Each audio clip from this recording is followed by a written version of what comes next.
माँ भगवती को मानने वालों में से एक राजा स्पर्श भी थे। वो दिन रात उनकी पूजा अर्चना में लीन रहते थे। राजा को किसी चीज की कमी नहीं थी, बस उन्हें बच्चे की ख्वाहिश थी। सालों से बच्चा न होने के कारण राजा कुछ निराश रहा करते थे। एक दिन राजा की भक्ति से खुश होकर माँ भगवती ने सपने में आकर उसे 2 बेटी होने का वरदान दिया। आशीर्वाद मिलने के कुछ समय बाद राजा के घर एक बेटी पैदा हुई। बेटी पैदा होने की खुशी में राजा ने सबको दावत दी और बेटी की कुंडली बनवाने के लिए पंडितों को बुलवाया। सबने राजा से एक ही बात कही कि यह साक्षात देवी का रूप है। जहां भी इसके कदम पड़ेंगे वहां खुशियां ही खुशियां होंगी। कुछ समय के बाद मंगलवार के दिन राजा के घर एक और बेटी पैदा हुई। ज्योतिषों ने उसकी भी कुंडली बनाई और उदास हो गए। राजा ने जब उनसे उदासी का कारण पूछा तो ज्योतिषों ने बताया कि ये लड़की आपके जीवन में खूब सारा दुख लेकर आएगी। राजा ने ज्योतिषों से पूछा कि आखिर मैंने ऐसे कौन से खराब कर्म किए थे कि इसने मेरे घर जन्म लिया है। ज्योतिषों ने बताया कि आपकी दोनों बेटियां राजा इंद्र की अप्सराएं हुआ करती थीं। इनमें से बड़ी बहन का नाम तारा और छोटी का रुक्मण था। एक दिन ये दोनों मिलकर धरती की सैर करने के लिए गईं। दोनों ने ही वहां पहुंचकर एकादशी के दिन का व्रत रखा। तारा ने अपनी छोटी बहन से कहा कि आज एकादशी का व्रत है, इसलिए बाजार जाकर कुछ ताजे फल ले आओ, लेकिन वहां कुछ खाना मत। रुक्मण बाजार फल लेने के लिए चली गई। वहां उसे मछली के पकौड़े दिखे। उसने झट से उन्हें खा लिया और अपनी दीदी के लिए कुछ फल ले लिए। रुक्मण से तारा ने पूछा कि तुम अपने लिए फल क्यों नहीं लाई। उसने जवाब दिया कि वो मछली के पकौड़े खाकर आई है। तारा ने गुस्से में कहा कि तुम पापीन हो, एकदशी के दिन तुमने मछली खा ली। अब उसी जंगल में तारा की बहन छिपकली बनकर रहने लगी।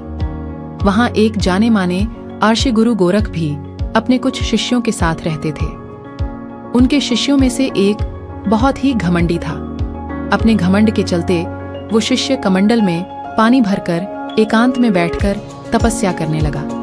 तभी एक प्यासी गाय वहां आ गई। पानी पीने के बाद जैसे ही गाय अपना मुंह बाहर को निकालने लगी तो कमंडल नीचे गिर गया और आर्षि का ध्यान भंग हो गया। आर्षि ने देखा कि गाय पानी पी गई है। अब गुस्से में आर्षि ने गाय को एक चिमटे से बुरी तरह घायल कर दिया।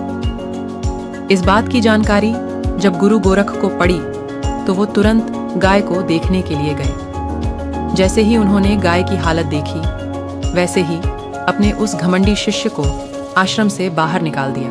कुछ दिनों के बाद गौ माता पर किए गए उस अत्याचार से होने वाले पाप को कम करने के लिए उन्होंने एक यज्ञ करवाया।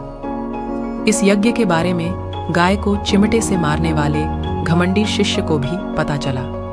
वो सीधे पक्षी का रूप धारण करके यज्ञ स्थल पर गया और भोजन में अपनी चोंच से मरा हुआ सांप डाल दिया।